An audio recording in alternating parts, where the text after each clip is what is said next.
Assalamualaikum warahmatullahi wabarakatuh. Halo sobat rumah tani dimanapun Anda berada. Bagaimana kabarnya hari ini? Semoga selalu dalam keadaan sehat dan diberikan rezeki yang berlimpah. Adapun yang saat ini sedang sakit, kami doakan semoga sembuh dan diangkat penyakitnya oleh Allah Subhanahu wa taala. Ya, sobat, di kesempatan kali ini kami akan mereview kembali tanaman kami yang kami budidayakan di dalam greenhouse. Nah, ini adalah hari ke-58 kita membudidayakan tanaman timun di dalam greenhouse sobat ya. Jadi ini adalah petikan terakhir yang akan kita lakukan sobat. Karena memang di sini sudah tidak memungkinkan lagi untuk membudidayakan tanaman timun karena kita di sini benar-benar kehabisan air sobat. Jadi musim kemarau kali ini cukup menyiksa kita ya. Karena sudah hampir 2 bulan ya kita membudidayakan tanaman timun, namun intensitas hujannya tidak terlalu besar sobat. Yang ada hanya gerimis saja sehingga bisa kita lihat tanaman kita pada layu sobat seperti ini. Nah, sobat ya, kita akan melakukan pemetikan buah timun sisa dari tanaman kita ini, sobat. Jadi bisa kita lihat tanaman timun kita sebenarnya masih cukup bagus ya buahnya. Namun dikarenakan sumber airnya sudah tidak ada lagi, sehingga kita harus melakukan pemetikan buah timun yang tersisa ini, sobat. Ini cukup besar juga buahnya. Kita harus memetik ini agar kita bisa merotasi tanaman dengan tanaman yang lain, sobat ya. Mungkin setelah ini kita akan coba menanam kacang panjang, sobat. Sini bisa kita lihat juga tanaman kita sudah pada layu daunnya sobat ya, udah pada kuning-kuning. Kemudian juga bisa kita lihat eee, buahnya itu sudah seperti ini sobat ya, sudah kurang menarik bentuk. Dan di video kali ini juga kita akan membahas tentang berapa modal yang kami keluarkan dalam membudidayakan tanaman timun sebanyak kurang lebih 300 tanaman sobat.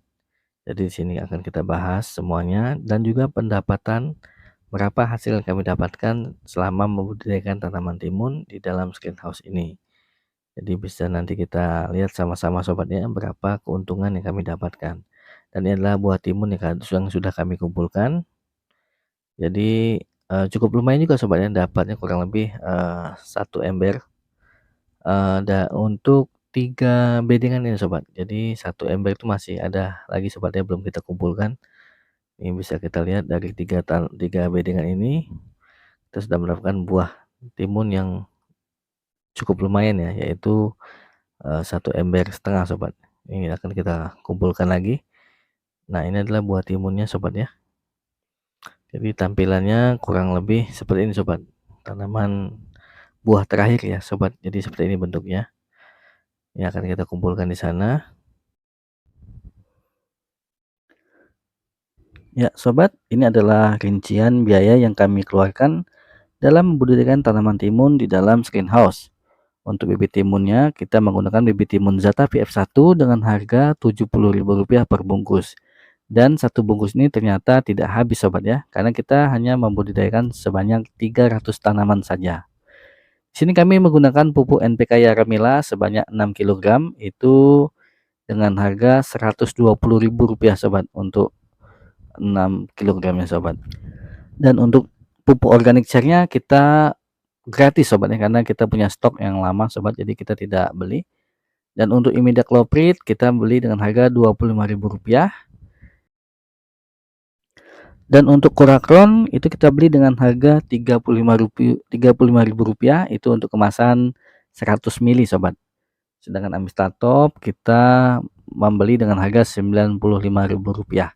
Dan untuk penggunaan insek fung ini sobat, kita hanya menggunakan sebanyak 1 kali saja.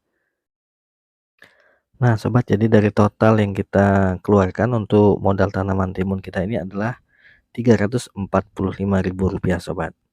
Jadi ini adalah modal tanaman yang kita budidayakan sebanyak 300 tanaman sobat ya. Jadi inilah hasil dari modal kita sobat. Nanti kita akan bahas berapa pendapatan yang kami terima dalam membudidayakan tanaman timun ini sobat. Ya sobat, ini adalah rincian hasil panen timun kami yang kami budidayakan di dalam greenhouse. Jadi untuk tanaman sebanyak 300 batang atau 300 tanaman, kita mendapatkan jumlah hasil panen sebanyak 318 kilo sobat. Bisa kita lihat gitu, ada tanggalnya juga. Dan untuk harga, bisa kita lihat harganya ada yang 8.000, 7.000, 6.000, dan ada juga yang 5.000 sobat, karena ini sudah masuk ke panen terakhir ya, di petikan ke-15. Jadi tanaman timun kita hanya bisa bertahan sebanyak 15 kali petik sobat. Karena memang musim kemarau ini cukup membuat kita kewalahan dalam membudidayakan tanaman timun. Yang sama-sama kita ketahui bahwa tanaman timun ini cukup banyak memerlukan air sobat ya. Namun tidak apa-apa, ini adalah rincian, jadi bisa sobat ambil kesimpulan jika ingin menanam tanaman timun ya, khususnya di dalam greenhouse. Bisa kita lihat untuk 300 tanaman kita bisa mendapatkan hasil sebanyak 318 kilo, dengan jumlah uang yang kita dapatkan adalah 2.041.000 sobat. Jadi kalau kita kurangi dari modal tanam kita masih bisa mendapatkan keuntungan sebanyak 1,5 juta sobat dari budidaya tanaman sebanyak 300 tanaman ini. Ya, mungkin segitu dulu dapat kami tampilkan kali ini. Semoga bermanfaat dan dapat menjadi inspirasi untuk sobat sekalian dalam membudidayakan tanaman timun khususnya di dalam greenhouse. Dan terima kasih untuk sobat sekalian yang sudah subscribe channel ini. Semoga menjadi ladang pahala untuk sobat sekalian karena ikut membantu mengembangkan channel ini. Saya akhiri. Assalamualaikum warahmatullahi wabarakatuh.